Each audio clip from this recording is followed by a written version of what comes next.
ప్రభు నందు మిక్కిలి ప్రియులారా, ప్రభు అయిన యేసుక్రీస్తు ప్రశస్త నామములో ఇక్కడ కూడి ఉన్నటువంటి దేవుని బిడ్డ మీకు అందరికీ కూడా హృదయపూర్వకమైన ప్రేమ వందనాలు.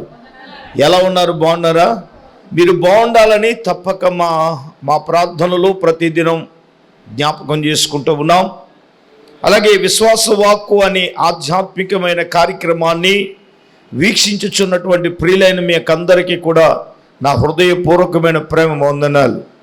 మీలో చాలామంది ఫోన్ కాల్ చేస్తున్నారు, అలాగే మీకోసం మేము ప్రార్థన చేస్తున్నాము అనే విషయాన్ని జ్ఞాపకం చేస్తూ ఉన్నాను. మంచిది ప్రియులారా, ఈ ధ్యాన కూటాలలో ప్రభువు మాట్లాడుతూ వస్తూ ఉన్నారు.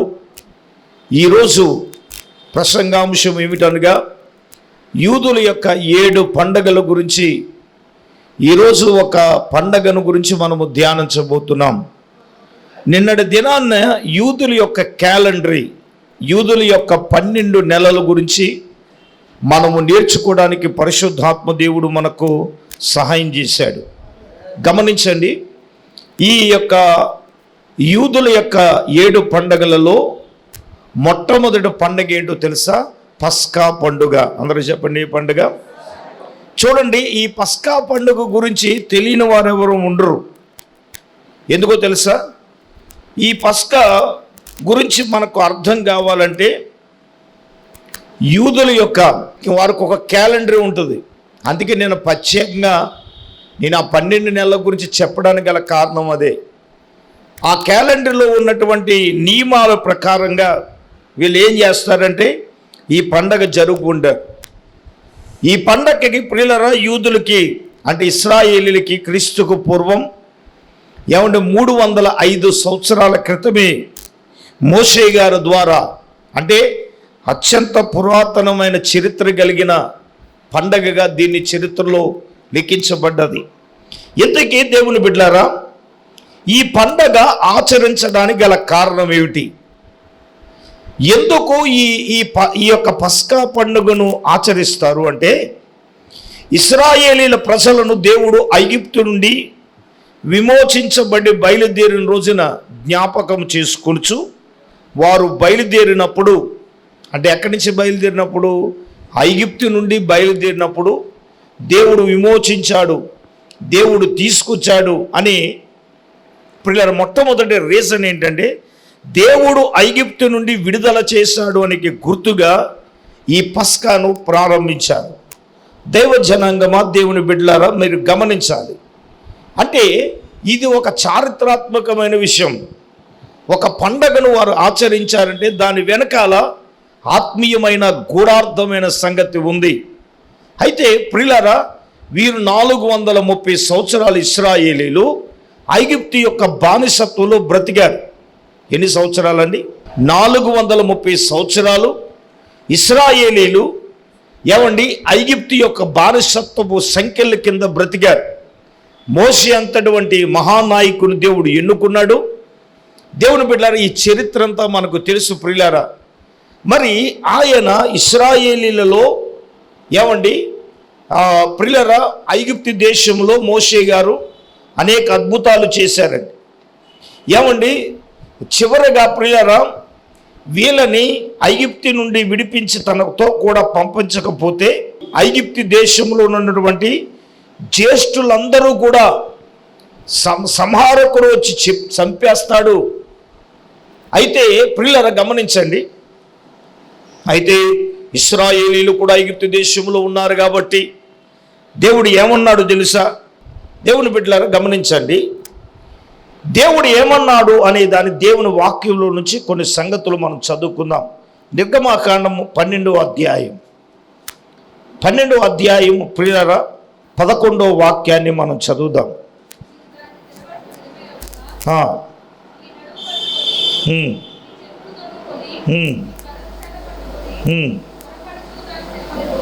అది యెహోవాకు పస్కా బలి. ఆ రాత్రి ఐగుప్తు దేశమంతటా సంచరించి ఓకే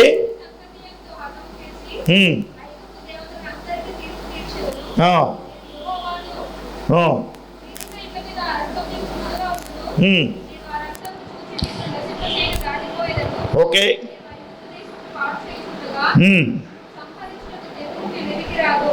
చూడండి దేవుని జనాంగమా, మీకు అర్థమవుతుంది. ఒక నిర్దోషమైన మేకను తీసుకోవాలి, లేదా నిర్దోషిన గొర్రెను కానీ తీసుకోవాలి. తీసుకున్న తర్వాత వారు దానిని ఒక ఏడాది దానిని తీసుకుని 13వ దినం వరకు దానిని మేపి ఎటువంటి కలంకము లేని దానిగా పరీక్షించి, పిల్లరా వీరు 14వ దినమున, ఇది ఎప్పుడు స్టార్ట్ అవుతుందంటే, ఇది రెండో రీజన్ ఏంటంటే, మొదటి నెలలో 14వ దినాన ఇది ప్రారంభమవుతుంది. మొట్టమొదటిగా ఈ పస్కా పండుగ ఎందుకు ఆచరిస్తారంటే, దేవుడు ఐగుప్తు నుండి వారిని విడుదల చేసినందుకు. అందరూ తలలు పైకెత్తిన వంక చూడండి. దేవుడు ఐగుప్తు యొక్క బానిసత్వం నుంచి దేవుడు వారిని విడుదల చేసిన సందర్భముగా ఇక్కడ ఒక నిర్దోషమైన మేకను తీసుకుంటాడు. తీసుకుని దాని ఎముకలు విరగకుండా దాన్ని వధించాలి. ఆ వధించిన జంతువు యొక్క రక్తాన్ని ఏం చేయాలండి, 2 నిలపకమ్ములకు పైన అడ్డకమ్ముకు రక్తాన్ని గుర్తు వేయాలి. 2 నిలపకమ్ములకు పైన అడ్డకమ్మికి వేయాలి. మీరు అడగచ్చు, ఏ సంహారకుడు వచ్చినప్పుడు ఏ ఇంటికైతే ఆ గుర్తు ఉంటుందో ఆ దానిని దాటిపోతాడు. దేవునికి స్తోత్రం కలుగును. హల్లెలూయా, గట్టిగా చెప్పండి. సంహారకుడు ఏమవుతాడండి, ఆ 2 నిలపకమ్ములకు పైన అడ్డకమ్ముకి ఆ యొక్క రక్తము గుర్తు ఉంటే సంహారకుడు దానిని దాటిపోతాడు. ఆ రోజు ప్రియులరా ఏమండి, పస్కా పశువును ఏమండి బలిగా అర్పించారు. ఇది ప్రతి ఒక్కరూ కూడా దయచేసి మనము తెలుసుకోవలసిన విషయం. ఇంతకీ దేవుని బిడ్డలారా, పరిశుద్ధాత్మ దేవుడు ఈ యొక్క పండగల గురించి మనం నేర్చుకోబోవడానికి గల కారణం ఏమిటంటే, చివరిలో ఎండింగ్లో నేను ఈ పస్కా పండుగ ఏమిటి అనేది మనం చేయాలా అక్కర్లేదు అనేది నేను చివరిలో కంక్లూజన్ ఇస్తాను, చాలా క్లియర్గా మీకు చెప్తాను. అయితే ఇప్పుడు వాడు ఎముకలు ఇరవకుండా దాన్ని వధించాలి. వధించిన జంతువు యొక్క రక్తాన్ని ఆ నిలపకమ్ములకు అడ్డకమ్ములకు వాటిని రాయాలి. సంహారకుడు దానిని దాటిపోతాడు. ఏ ద్వారబంధాలకైతే రాయబడదో, ఏ ద్వారబంధానికైతే రక్తం గుర్తుండదో, సంహారకుడు ఆ ఇంట్లో ఉన్నటువంటి జ్యేష్ఠుడు, వాళ్ళు ఏమన్నా మగవాళ్ళకి కానివ్వండి, ఆడవారే కానివ్వండి, లేదా జంతువుల్లో కానివ్వండి, జ్యేష్ఠమైనది ఏదైనా, ప్రథమ సంతానము ఏదైనా అది ఏమవుతుందో తెలుసా, సంహారము చేయబడుతుంది, అంటే చంపబడతారు. ఇది చాలా క్లియర్గా రాయబడింది. ఇప్పుడు మొట్టమొదటిగా దేవుడు ఐగుప్తు నుండి విడుదల చేసిన గుర్తుగా ఈ ఇశ్రాయేలీలు మొట్టమొదటిగా ఈ యొక్క పస్కా పండుగను ఆచరించారు. అలాగా ఈ పస్కా పండుగ అనేది ప్రారంభమైంది దేవుని బిడ్డలారా. అయితే నేను దేవుని వాక్యంలోనికి వెళ్ళబోతున్నాను. రెండవది ఏంటంటే, ఈ పండగ యొక్క నియమాల గురించి నేను మీకు చెప్తాను.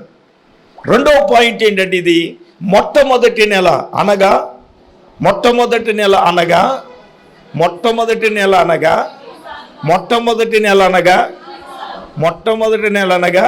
నీసాను లేదా అబీబు అను మొదటి నెల 14వ తారీఖున, ఎన్నో తారీఖు, 14వ తారీఖున అంటే ఏప్రిల్ నెల వస్తుంది, వారు పండగను ఆచరించారు.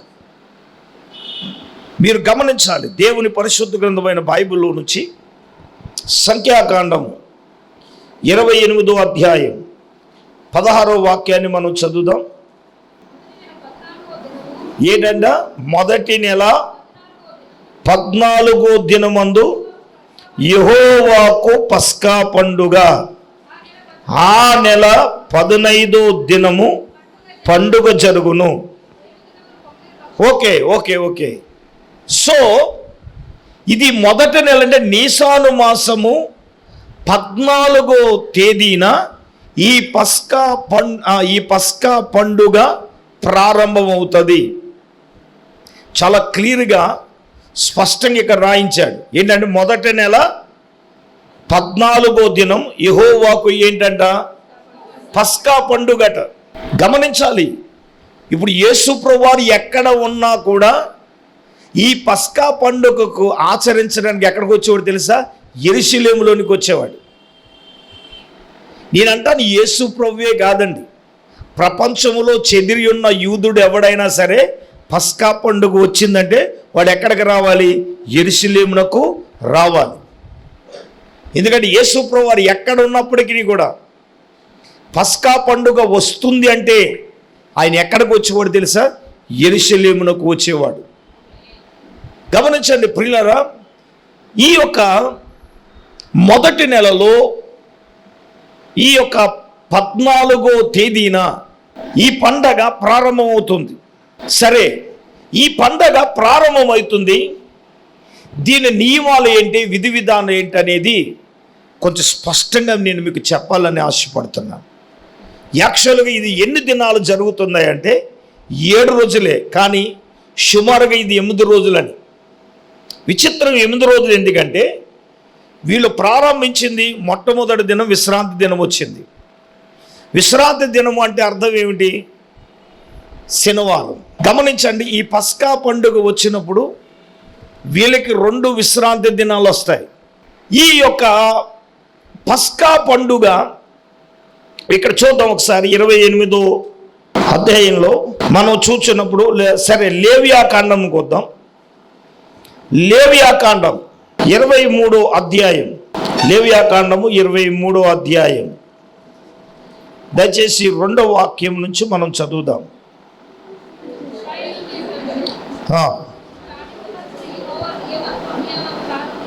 ఇవి ఆ కాలమున పరిశుద్ధ సంఘముగా మనము కూడవలెను. ఆ నియామక కాలాలు ఇవే. 6 దినాలు పని చేయాలి. వారము 7వ దినము విశ్రాంతి దినము, అది పరిశుద్ధ దినము, చేయకూడదు. ఓకే ఓకే ఓకే ఓకే అయితే నేను మీకు క్లియర్గా చెప్తున్నాను, వినండి. మొట్టమొదటిగా ఈ పస్కా పండుగ ఐగుప్తు నుండి దేవుడు విడుదల చేసినందుకు వీళ్ళు ఈ పస్కా పండుగ ఆచరిస్తున్నారు. నెంబర్ 2, ఈ పస్కా పండుగ మొదటి నెల అనగా నీసాను మాసము 14వ తేదీన ఈ యొక్క పస్కా పండుగ ప్రారంభించబడుతుంది. మూడవది ఏమిటంటే ఈ పస్కా పండుగ సుమారుగా ఎన్ని రోజులంటే 8 రోజుల పాటు జరుగుతుంది. ఎన్ని రోజులండి? సుమారుగా 8 రోజులు. 8 రోజులు ఎలాగంటే వారు విశ్రాంతి దినము అనగా శనివారం, మీకు క్లియర్గా చెప్తున్నాను, శనివారం వీరు పరిశుద్ధ సంఘంగా కూడుకున్నారు. ఆ రోజు ఏంటంటే ఫుల్ ఫాస్టింగ్. వాళ్ళు విశ్రాంతి దినాన్ని అంత కఠినంగా వారు ఆచరిస్తారు. మరి ఆడింటికి చుట్ట వచ్చినా మరి ఆడికి ఉపవాసమే. ఆడింటికి చుట్ట వచ్చినా ఎవరు వచ్చినా ఏంటి చెప్పండి? ఉపవాసమే. వాడు కూడా వచ్చేయాలంతే. అంత నిష్టగా ఆ మొదటి దినాన, అంటే అది విశ్రాంతి దినమే. ఒక విచిత్రం ఏంటో తెలుసా? పస్కా పండుగ రోజునే 2 విశ్రాంతి దినాలు వస్తాయి. దీన్ని నోటిఫై చేయాలి. ఏంటంటే బాబు గొడవ ఏంటంటే వాళ్ళు పరిశుద్ధంగా కూడుకున్నారంటే ఉపవాసం అంటే మనకిలాగా ఏమండి పాత్రి ఇడ్లీ ఇంటికాడెట్టి వచ్చి రక్త వేజే వెళ్ళిన తర్వాత తిని అలా కుదరదు. ఇంకా అసలు పొయ్యే విశ్రాంతి దినం అంటే పొయ్యే వెలిగించకూడదు, పొయ్యే ఎలగదు. మీరు అమాయకంగా చూడకుండా మరి సంటి పిల్లలు ఉంటే ఎలాగంటే, సంటి పిల్లలు ఉంటే ఎలాగ శుక్రవారం ఉన్నదే ఏదైనా ఉంటే తింటారు వాళ్ళు. కఠినాత్ములైతే కొంతమంది చంటి పిల్లలు కూడా విశ్రాంతి అంతే, విశ్రాంతి సంబాతు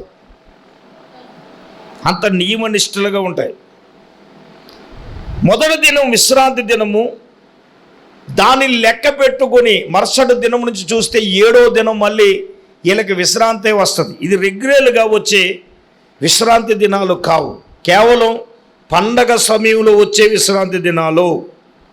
అంటే మొదటి దినం నుంచి 7వ దినం లెక్కేస్తే అది మళ్ళీ వీళ్ళు విశ్రాంతి దినం. విచిత్రం ఏంటంటే ఈ పండుగలు వీళ్ళు 2 దినాలు ఉపవాసంతో సబ్బాతును ఆచరిస్తారు, విశ్రాంతి దినాన్ని ఆచరిస్తే 6 దినాలు వీళ్ళు ఏం చేయాలంటే పొంగన రొట్టెలు తినాలి. అయితే నేను తర్వాత పాయింట్ వేజ్గా చెప్తాను, మీకు అర్థం కావడం చాలా స్పష్టంగా క్లియర్గా నేను మీకు చెప్పాలని ఆశపడుతున్నాను. అయితే నా ప్రియులారా గమనించండి, అయితే వారములో ఒక విశ్రాంతి వస్తుంది, కానీ ఈ పస్కా పండుగ ఆచరించేటప్పుడు 2 విశ్రాంతి దినాలు వస్తాయి. అందులో మొట్టమొదటి దినము రోజు అది విశ్రాంతి దినము.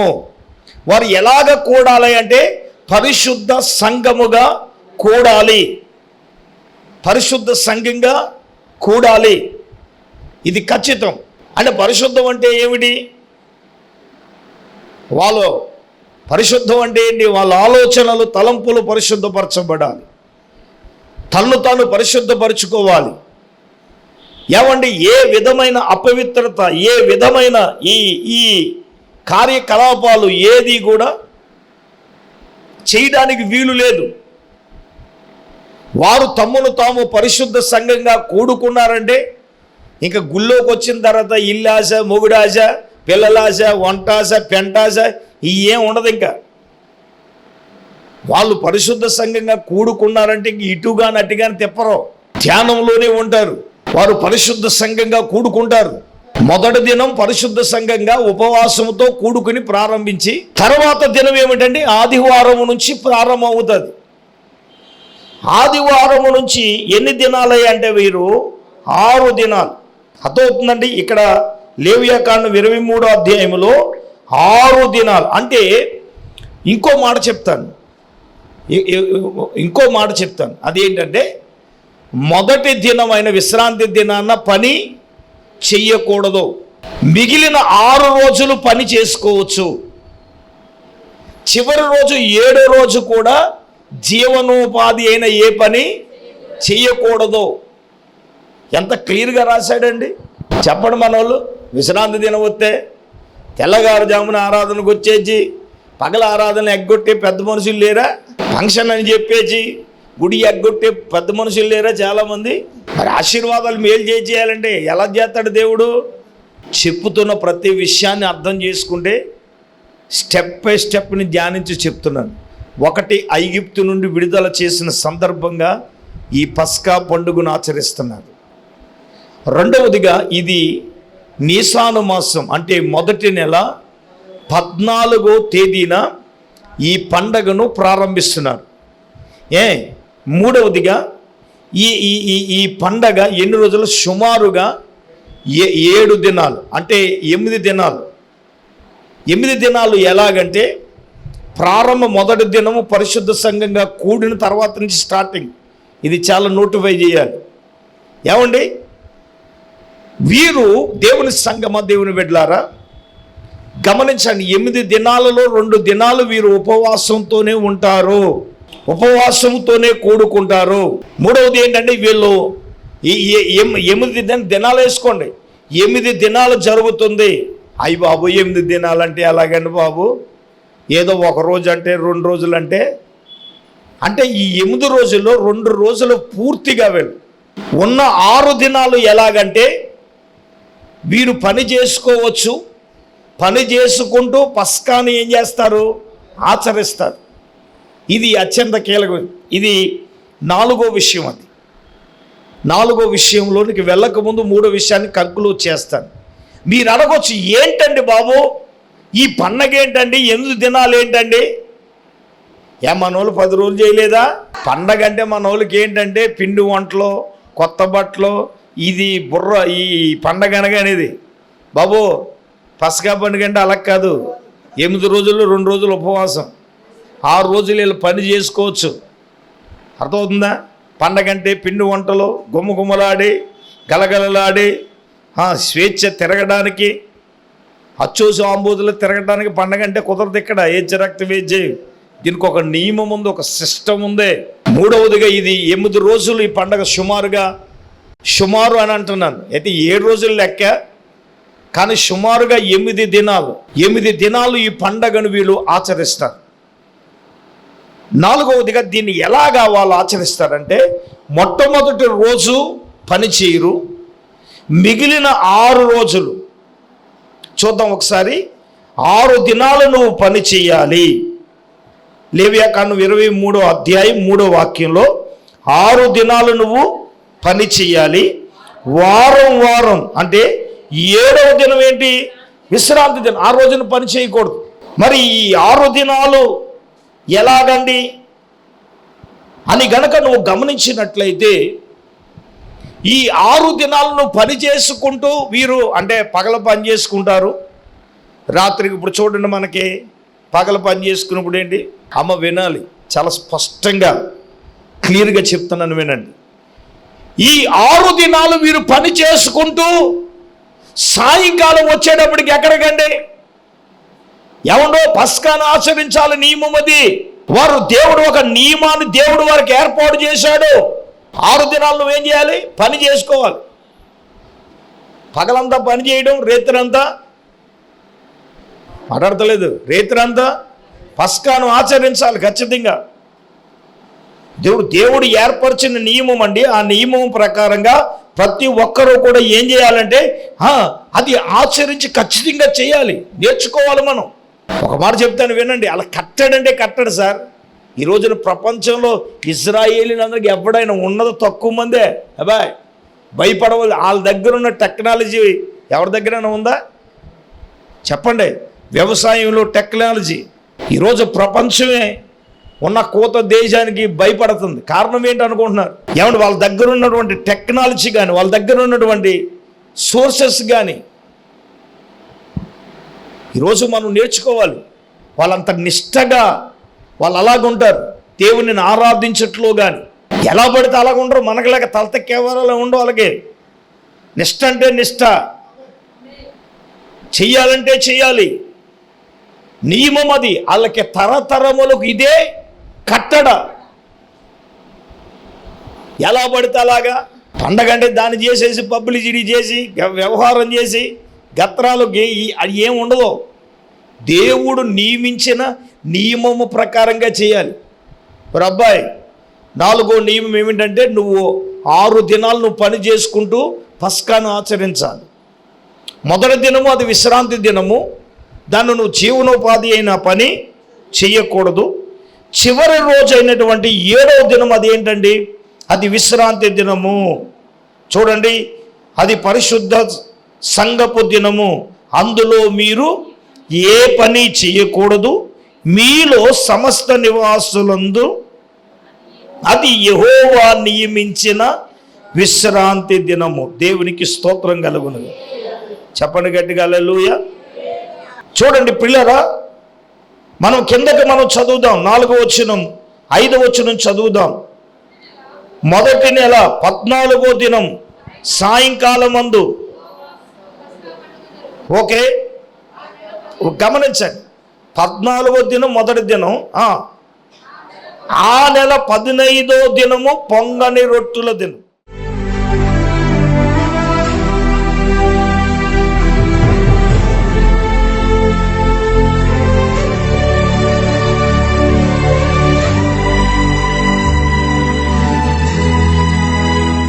స్తోత్రం స్తోత్రం స్తోత్రం స్తోత్రం. పరిశుద్ధుడు తండ్రి, మహోన్నతుడా, నీకు వందనాలు, స్తోత్రాలు.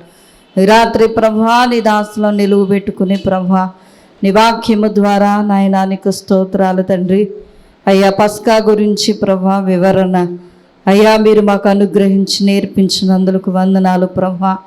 అయ్యా నాయనా పాత నిబంధన కాలములో తండ్రి ఇశ్రాయేలీలను ఐగుప్తు దాస్యము నుండి విడిపించి ప్రభా పస్కా బలిని వారు ఆచరించారు ప్రభా, నీకు వందనాలు అయ్యా. మరి నైనా నీకు స్తోత్రములు తండ్రి. దాన్ని ఎలా ఆచరించాలో, పరిశుద్ధ సంఘముగా ఎలా కూడుకోవాలో నాయనా నా తండ్రి నీకు స్తోత్రాలు ప్రభా. ఏమి చేయాలో ఏమి చేయకూడదో ప్రభా అయ్యా నాయన సమస్తము కూడా ప్రభా నాయనా నీ లేఖనాల ద్వారా వారికి తెలియజేసావు తండ్రి.